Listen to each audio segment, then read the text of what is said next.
இன்னைக்கு தோட்டத்தில இருந்தே சமையல். இவ்ளோ ஃப்ரெஷ்ஷா இருக்கே. சுத்தமா கழுவணும். சின்ன துண்டா வெட்டினாதான் நன்றா வேகும். முதல்ல கொஞ்சம் வறுத்து எடுத்தாதான் ருசி வரும். உப்பு, குழம்பு மிளகாய், தக்காளி, பூண்டு, இஞ்சி இதெல்லாம் நன்றா வதக்கணும். இப்போதான் உண்மையான குழம்பு ஆரம்பம். இப்போ கத்திரிக்காய சேர்க்கலாம்.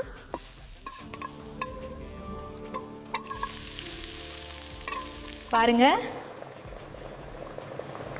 எண்ணெய் மேல வருது. இதுதான் சரியான பதம். சுடு சுடு சாதத்துக்கு மேல